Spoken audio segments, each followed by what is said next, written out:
guys, magandang tanghali po sa inyo lahat at medyo matagal-tagal din nung huli tayong huli ko nag-upload ng mga video.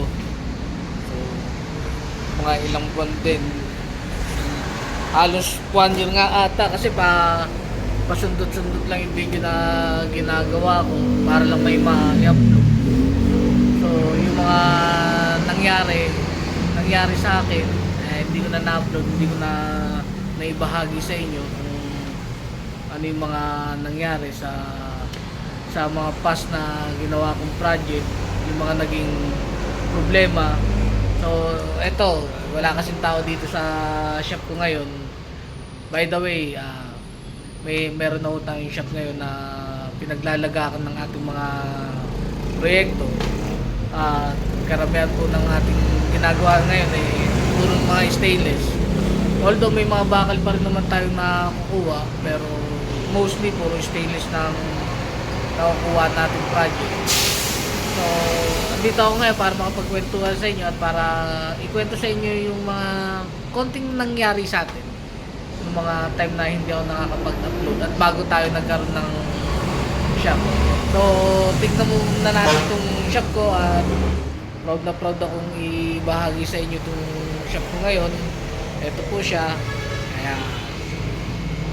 Ayan po yung ginagawa namin mga stainless. Yung karamihan kasi na ipa-deliver na natin, ayun yung lagayan ng mga materyales. Tapos ito, lagayan ng mga accessories natin, mga pang-bapping at kung ano-ano pa. Nakabili na rin tayo ng TIG welding. So, kailangan kasi sa pagninegosyo makapag-invest tayo ng mga gamit. So ngayon, sa akin ang mindset ko ngayon, hindi bilang isang contractor, kundi bilang isang negosyante. May napanood kasi ako na nagsabi na contractor lang ako, kesyo ganyan. So, ang sabi niya, tanggalin na natin yung pag-iisip na ganun. Kasi ang isang contractor, lalo na kung meron ka ng sariling shop, nagbabayad ka ng mga bills, upa, etc. Hindi ka na contractor, negosyante ka na, nagbi-business ka na. So, kaya ang pinaka ko ngayon, makapag-invest ng mga gamit natin sa project araw-araw. So, yun mga kabakal, bago pala tayo ikwento ko sa inyo yung mga nangyari ng mga nagdaang taon na hindi ako nakakapag-upload at hindi ko na ibabahagi sa inyo. Bago ako magkaroon ng shop, bago uli ako magkaroon ng shop. So, 8 years ko hinintay to. 8 years ko hinintay itong pagkakataon na to na muli ko may tayo itong shop na to at may pagpatuloy ko yung legacy nung tatay ko na iniwan sa amin magkakapatid. Etong hanap buhay nga na to. So nung taong mga 2023, hindi ako nagkakamali, diba, nagsashop nga ako dun sa harap ng bahay namin. Dun kami gumagawa ng mga project. Hindi ba, bihira pa ako makatanggap ng mga stainless works doon, mga stainless na project. Dun kami gumagawa. Meron akong isang mabuting kapitbahay na hindi ko alam kung bakit nagkaganon. Pinabarangay ako. So, nung pinabarangay ako, sabi dun sa barangay, pinahinto yung trabaho ko. Talagang noong time na yun, bumagsak talaga yung mundo sa akin. Para akong sinakluban ng langit at lupa. Sabi ko, paano na to? Paano ko nabubuhay ng pamilya ko? Wala na akong shop. So, yun nga.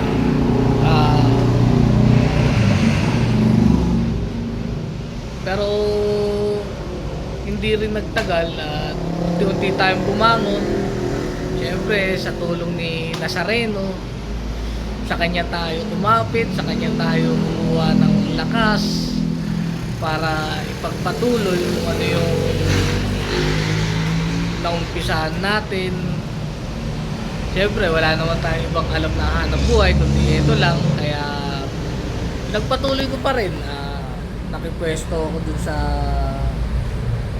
sa tapat ng tiyuhin ko sa compound siya, tapos nakipwesto ako dun pa isa-isang trabaho. Pero bago pala yun, kasi nung pinabarangay kasi ko way back 2023, ano yun, anong buwan ba yun, mga October ata yun, hindi ako nagkakamali. October, November, mga ganun. Halos isang buwan wala akong tanggap eh. Dahil nga yung project ko sinurrender ko pa dahil di ko na kaya tapusin, ayaw na akong pagawain. Tapos wala pa akong budget. Sinurrender ko, nakiusap ako dun sa may-ari, halos gabi-gabi umiiyak ako, paano na to. Pero napakabuti ng Diyos, napakabuti niya sa akin dahil December, kalagitnaan ng December, magpapasko, wala pa rin akong project. Biglang may pumunta sa bahay, taga dun lang din, malapit lang din dun sa amin, siguro kabilang pabahay. Pumunta sa bahay, pagpapagawa daw ng railings, stainless na pinto, tsaka stainless na bintana, tapos sliding. Yun, doon ako biglang nabuhayan ng loob. Doon ako unti-unti, yun ang ginamit kong stepping stone para unti-unti makabangon. So magpapasko, hindi na kami nasiro. Kala ko nung una masisiro kami. So nung nakuha ko yung project na yun at nung patapos na, siyempre medyo maganda-ganda kita, bigla namang may tumawag sa akin, customer. Ano na yun, magpapasko na yun, siguro ilang araw na lang, mga 23 ata yun, 22 o 23. Tumawag sa akin, pinunta ko ng 23 bago magpasko. Yung 23 na yun, bago nag-down sa akin. Tapos nung nag-down, pinalipas namin ng Pasko. After Christmas, ginabit namin. Pero pagtapos namin i-install yun, nagpa-additional. Bago na ako mag-New Year, nagpa-additional yun. Nagpa-additional sa amin ng trabaho. Kaya bago pumasok ang New Year, meron kaming inuumpisahan. Ang nakakatawa pa nun, nung pumasok yung trabaho na yun, kasi mag-New Year, gagawin namin kasi yun after New Year na eh. Bumili ko ngayon ng materialis. Doon ko sa bahay pinadeliver. Para sana puputol-putulin ko na para after New Year dadalhin ko doon. Isang biyahe na lang ako sa Lalamove. Kasi Lalamove ang pang biyahe ko eh. Nung naano ko na, nung 31 nagpuputol ako, abay itong mabuting kapitbahay ko nagtatalak na, ba't daw ako nagtatrabaho? Kaya sagot ko, hindi ako nagtatrabaho, nagpuputol lang ako. Tapos na nga, pipinturahan na lang para after New Year i-deliver ko dun sa site. Trabaho ba matatawag yan? Abay nagpatawag ng barangay, palak pa ulit ko pa barangay. Hindi na kontento, pinabarangay ako. Kaya simula nun, hindi na talaga ako nag-ano sa bahay. Kaya 2024, ayun na, dito ko na inano, yun, tuloy-tuloy na yung project ko nun. Pa isa-isa, nakakatanggap ng mga trabaho. Doon na ako nag-start ng pumesto doon sa tapat ng tiyuhin ko, doon sa compound namin sa Bago Bantay. Pa isa, dalawa. Tapos nakuha ko naman yung sa Pasig. Yung hindi ko na nga rin na-upload dahil sa sobrang busy ko. Hindi na ako nag-upload dahil medyo naano ko din sa oras na ikubukul ko. Kaya hindi ko rin na ano yung na-cover yung project ko sa Pasig. Pero hindi namin natapos yun dahil yung contractor ano basta yung contractor na silaw ata sa pera at hindi kami nabayaran. Pahirapan maningil. Tapos iba't iba yung nakuha kong tauhan. Kumuha kasi stainless yun kumuha ako ng mga TIG welder, finisher, labor. Yun. Sa dami kong nakuhang labor ay sa dami kong nakuhang TIG welder at finisher tapos labor. Siguro meron nag-excel sa kanila isa. Ayun ang kasama ko ngayon, yung Angelo. Siya ngayon ang kasama ko sa mga lahat ng project. Simula nung nakuha ko yun, siya yung nag-excel kala ko nga nung una parang petex lang yung trabaho kasi nga hindi ko pa alam yung sitwasyon niya. Papasok on and off, para siyang palitaw, lulubog-lilitaw, papasok hindi. Tapos kasi bago ko siya hinugot dun sa Pasig, yung project ko sa Pasig, nagkaroon ako ng project sa Kabuyaw, stainless din mga bintana. Sabi sa akin nung katiwala ko dun sa Pasig, yung mahawak ng mga tao, tinuro nga sa akin yung Angelo na mahusay nga daw, mabilis. Kaya ginawa ko, hindi ko na siya pinapasok sa Pasig, kinuha ko na siya. Inugot ko na siya para kunin ko dun sa project ko sa Kabuyaw. Yun nga, kaso nung sa Kabuyaw naman, on and off pampasok niya, tumagal din. Hindi ko pa alam yung sitwasyon niya. Tapos pag nalaman lamang ko, sitwasyon niya iba, operado siya, biyak yung ulo, madalas sumasakit ang ulo, nahihilo. Kaya ngayon, medyo naiintindihan ko na kaunti-unti na ganun yung sitwasyon niya. Hindi ko rin mabitaw-bitaw dahil unang-una hindi sa pasintabi dun sa mga naging tauhan ko at mga tauhan ko ngayon kay Angelo ko nakita yung tunay na malasakit sa akin, malasakit sa trabaho, malasakit sa taong nagbibigay sa kanya ng hanap buhay. Yun lang. Yun ang masasabi ko sa kanya. Pero sa trabaho, okay din naman. Quality yung trabaho niya. Although minsan nagkakaroon ng sablay, hindi naman maiiwasan yung talagang minsan sasablay. Lalo na sa sitwasyon niya. Hindi siya 100% healthy.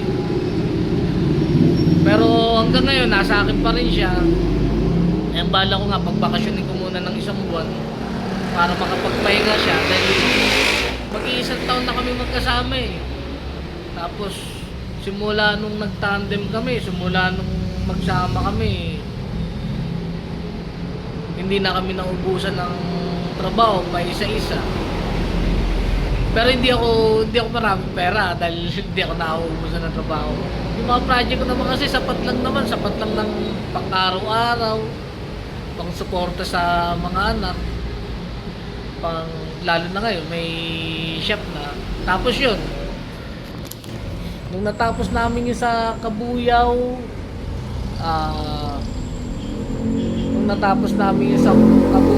may sumunod na project, mga stainless din, gate. Doon ko pa rin ginagawa. Tapos lumipat kami ng pwesto doon sa kakilala namin na nakapwesto ako doon. Tapos nagkaroon ako ng project sa Paranaque. Yung isang tao ko na, yung matagal ko nakasama, siya gumawa. Yung sa Okada. Siguro mga January yun. Wala pa akong plano mag-shop nun. Hindi pa pinagpaplanuhan mag-shop. May plano ako, oo, pero wala pa sa isip ko dahil unang-una wala pa naman akong pera Tapos yun, may yung project nga namin doon sa Pasig. Tapos natapos namin yung sa Okada, hindi agad ako nabayaran. Ang balanse ko mga nasa 30 pa. Tapos yung labor nung tao ko, inabunuhan ko na kasi may mga project naman ako nun. May mga project pa ako. Inabunuhan ko na. Siguro tumagal ng 1 week. Tumagal ng 1 week bago ko nabayaran. Tapos nung nabayaran na ako, napadaan ako dito sa may SM Tungko, nakita ko tong pwesto. Etong pwesto na to, matagal ko nang iniispatan to eh. Kasi laging sarado. Laging sarado tong pwesto na to eh. Tagal ko na siyang iniispatan, kailan kaya to mababakante. Kasi minsan may nakita akong paskil, tinawagan ko. Yung pala ang pinauupahan nila, yung likod, yung lote lang. Hindi na dismaya ako. Tapos lagi siya nadadaanan, lagi kung kailan ito mababakante, kaya siya ganyan.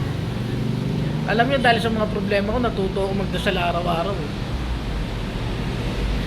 Yung talagang pinangarap ko talagang magkaroon ng shop. Lagi kong sinasabi yan. Kala siguro ng iba nangangarap lang ako magkaroon ng shop. Pagtapos yung project ko, magsha-shop na ako. Lagi akong ganun dati. Pero tung time na nakuha ko tong pwesto na to, wala akong ibang pinagsabihan kundi asawa ko lang tsaka mga anak ko. Tapos meron lang akong dalawang sinabihan na magsha-shop ako. Ayun nga, si Angelo tsaka yung pinsan ko si Tutoy, gumagawa din yun. Kasi sila yung sinabihan ko na magsha-shop uli ko at sila ang tatao sa shop, sila magiging ano ko sa shop. Kaso yun, si Tutoy may tanggap na iba, si Angelo may trabaho naman sa akin. Sinabi ko na sa kanila yun. Tapos yun nga, balik tayo dun sa nung natapos ko sa Okada, nakita ko tong shop. Nakalagay for rent na. Alam nyo, nakakatawa nga dahil dahil tagal kong pinagdasal to eh. Ang tagal kong pinagdasal kay Nazareno na magkaroon ulit ng shop. Alam nyo, maniwala kayo sa hindi, ang pinagdasal ko talaga, kung sabihin na natin maarte ko, pero ang pinagdasal ko kay Nazareno noon, araw-araw, siguro araw-araw simula nung mawalan ako ng shop way back 2017, talagang pinangarap ko na magkaroon ulit ng shop para may tayo ko ulit ng shop. Talagang halos araw-araw ako nagdadasal. Ang lagi kong dasal nun kay Nazareno, sabi ko, Lord, bigyan nyo ulit ko ng shop. Yung shop na ibibigay nyo sa akin, Lord,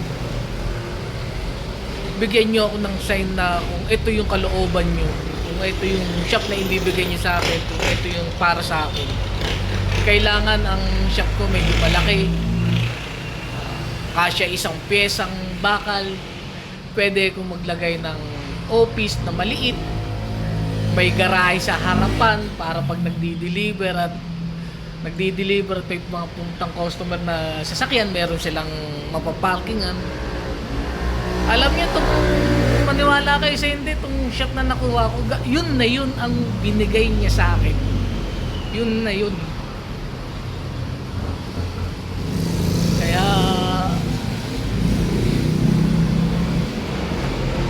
Kaya yun, medyo emotional tayo dahil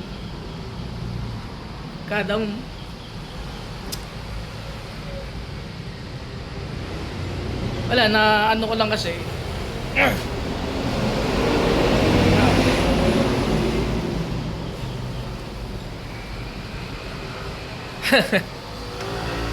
sorry, medyo emotional tayo dahil wala, talagang pag gusto niya ibibigay niya sa'yo, pero pag hindi, kahit na anong pangungulit mo, hindi niya ibibigay. Pero ibibigay niya sa'yo yung pinagdadasal mo sa tamang oras, tamang lugar, tamang panahon. Biruin nyo, 8 taon. 8 taon na akong naghintay. 8 taon pinagdasal ko.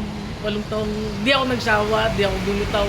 Although may mga pagkakataon na talagang dahil sa problema, halos bumitaw na ako, sisihin siya, pero andyan siya nakaalalay. Kaya simula nung Kaya simula nung halos gabi-gabi na kami nag-grocery ng pamilya ko yung blessing talaga, kahit na sabihin mong maliit ang kita sa bawat project, okay lang. Walang kaso sa akin yun. Hindi naman ako naghahangad ng malaking kita talaga. Ang hinahangad ko lang, may iraos ko ang lahat. Lalo na ngayon, may shop na. So, kailangan, para makasabay tayo sa competition, sa kompetensya. Siyempre, maano ang kompetensya sa stainless tsaka sa bakal. Kaya yun, talagang para sa'yo, bibigay niya sa'yo. Huwag ka lang magsawa, huwag ka lang tumigil, huwag ka lang bibitaw, manalig ka lang, sumunod ka lang sa kalooban niya, at kung talagang para sa'yo, ihahanda ka niya sa isang napakalaking biyaya na ibibigay niya sa'yo. Kaya yun, talagang ayun, sa totoo lang, ngayon lang ako naging emotional. Nakuha ko nga itong shop, hindi ako masyado naging emotional eh. Pero ngayon, hindi ko masasabing matatag na ako. Kasi ang dami ko pa rin problema na kailangan kong solusyonan. Kailangan kong tapusin, mga project. Minsan, may pagkakataon na dahil sa mga bills, magagalaw mo, yung mga ganyan. Natural yun, pero ngayon, inuunti-unti ko tapusin ng lahat para maging maayos na ibabalik ko sa yung sistema, babaguhin ko yung sistema para mas mapalakad ko itong shop ng mas maayos. Pero sa bawat problema na dumadating sa akin ngayon, wala. Binibigay ko na sa kanya. Hindi katulad dati nung araw pag nagka-problema ako, kulang na lang ma-depress ako, hindi ko alam kung saan ako ngayon. Hindi na, pag may problema, sige, problema ka lang eh. Diyan ka lang, malulutas naman kita, pero kada may problema na dumarating sa akin, sa isang iglap na nasusolusyonan ko, nagagawan ko ng paraan, sa tulong niya syempre, sa tulong din ng sarili. Kaya ayun, kaya ito ako ngayon, kahit pa paano, meron na sariling shop na matatawag na sa akin. Ang mga katuwang ko rito ay mga tauwang ko. Number 1, syempre si Angelo. Si Tutoy, pasulpot-sulpot. Si Jun, na matagal ko nang kasama, andyan pa rin. Syempre may mga dumating, nawala, mga bago, labor, may mga welder na nag-apply, tinanggap ko, pero sablay, hindi naabot yung quality na gusto ko, tapos gusto nila, rules nila masusunod, hindi pwede yun. Ngayon dito sa shop ko, rules ko masusunod, patakaran ko masusunod. Ngayon kung ayaw nila ng patakaran ko, bobo sila, umalis sila. Dahil lagi ko nga sinasabi sa kanila, kung ayaw nyo sa isang tao, kahit na anong trabaho ibigay sa inyo, huwag nyong tatanggapin. Kaso tinatanggap din nila, di ito sabi, kailangan din kasi nila. Kaya syempre dapat kahit na sabi mong tauhan, tanggapin mo sa sarili mo na tauhan ka at may boss ka. Huwag yung aasta ka, nakala mo mas boss ka pa dun sa boss. Hindi pa pwede yun, hindi kayo magkakasundo nun. Tanggapin mo na may boss ka. Ako nga, ang dami-dami kong ang boss eh. Lahat ng kliyente ko, boss ko eh. Sila ang boss ko. Lahat ng kliyente ko. Talagang pag sinabi ng kliyente at alam ko naman kaya, sige, boss ko sila eh. Sila ang masusunod. Ganon din dito sa shop. Pag yung may-ari ng shop, siya ang boss nyo. Huwag kayong umasta, nakala nyo kayo pa ang boss eh. Kayo masusunod eh. Hindi sa pag-ano eh, nagtatrabaho kayo sa kanya, trabahador niya kayo, tauhan niya kayo, sinusweldohan niya kayo. Konting malasakit sana doon sa taong nagbibigay ng trabaho sa inyo. Dahil unang-una, tanggalin na rin na yan. Ito, isa rin sa ano ko doon sa mga ibang welder dyan. Tanggalin natin yung mindset na kung wala kayo, hindi matatapos ang trabaho, nagkakamali kayo. Kung wala kayo, may ibang welder na tatapos ng trabaho na iiwan nyo. Kaya wag na wag yung pagmamalakihan ang may-ari ng shop at nagbibigay ng trabaho sa inyo. Etong tatandaan nyo lagi dun sa mga welder fabricator dyan. Ito lagi nyo tatandaan. Kahit wala kayo, may ibang magtatrabaho. Marami nangangailangan ng trabaho, maraming welder dyan. Kahit wala kayo, may tatapos at may tatapos ng trabaho. Kaya ngayon, ang katwiran ko nga ngayon, ang pinakaano ko ngayon, mas kailangan nyo ako kaysa kailangan ko kayo. Hindi sa parang anyabang ng dating. Pero, kasi yun yung realidad, yun yung totoo. Hindi naman kayo nagbibigay ng trabaho sa akin eh. Ako ang nagbibigay ng trabaho sa inyo. Ako, ang trabaho ko, maghanap ng trabaho na pwede kong ibigay sa inyo. Yun ang trabaho ko. May naging tao pa nga ako, pare ko dati, ang sabi niya sa akin. Sabi niya sa akin nun, pre, sa susunod, ako na masusunod sa labor ha. Tama ba yun? ako ang nag-aanap ng trabaho. Ako nagbibigay ng trabaho sa kanya, tapos gusto niya siya masunod. Tama ba yun? Di ba? Parang doon pa lang foul na eh. Tapos sasabihin pa sa akin, wala naman daw akong ginagawa, paupo-upo lang ako. Ay, anak ng toko naman. Yung paghahanap ko nga lang ng trabaho, hindi ba trabaho yun? Yung paghahanap ko nga lang ng kliyente na yun, para may bigay akong trabaho sa kanya, hindi pa ba trabaho yun? Kumbaga, ang paghahanap ko ng isang kliyente, namumuhunan ako ng laway dyan, nakikipag-coordinate ako, nakikipag-usap ako, pinupuntahan ko yan, namamasahe ko, kumakain ako, pag pinuntahan ko yan, napapagod ako, kahit na San Lupalop pa ng Metro Manila yan, pinupuntahan ko yan, minsan kahit probinsya pa, from north to south, pinupuntahan ko yan. Hindi pa ba sapat yun na effort na ginawa ko para sabihin paupo-upo lang ako? Tapos pag nakuha ko yung project na yun, ibibigay ko naman sa kanila. So pag naibigay ko na sa kanila, gawin naman nila yung part nila kasi tapos na yung part ko eh.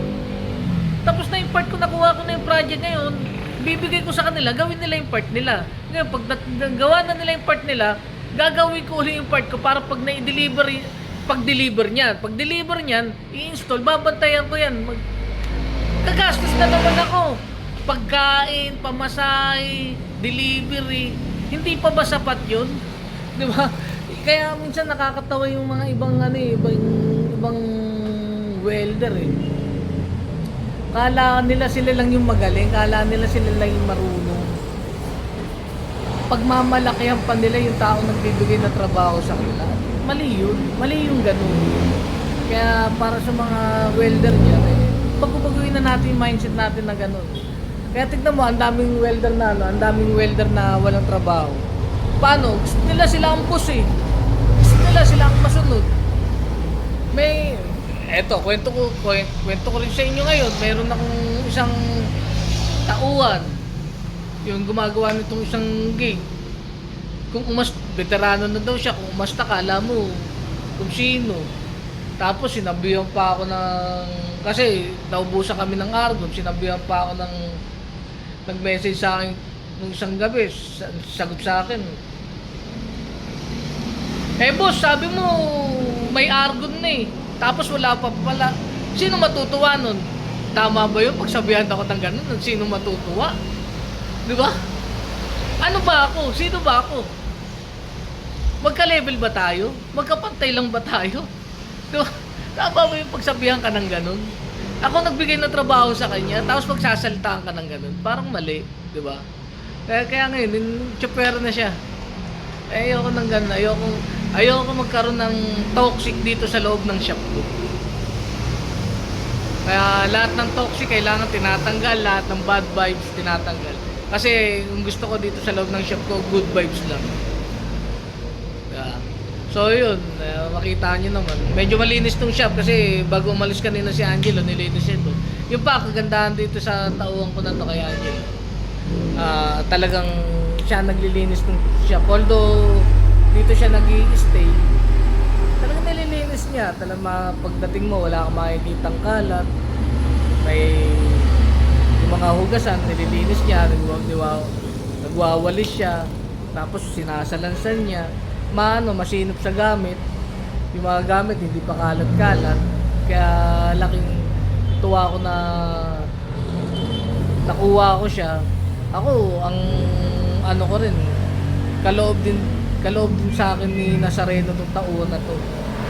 Para meron ako maging katuwang dito mismo sa shop ko. Kaya yun, hanggang sa susunod na mga pag-upload ko, try ko ulit makapag-upload. Subukan ko mag-upload ng mga project ko, ng mga project na ginagawa dito sa shop. Subukan ko, tapos konting nahiya kasi yung interview itong mga to eh. Nag-ano nga lang ako, nag-video nga lang ako ngayon para may ma-upload ako dahil tagal ko na hindi nag-upload, tsaka wala kasing tao. Kaya sinamantala ko.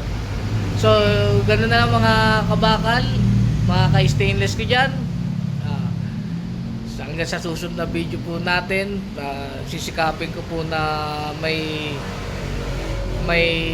ma-upload ako na video na ginagawa namin ngayon. So yun, yung mga bagong makakapanood pa lang ng aking mga video, huwag niyo po munang kalimutan mag-like, subscribe, and hit the notification bell para mas updated pa po kayo sa mga video na ating i-upload. Hanggang sa muli mga kabakal,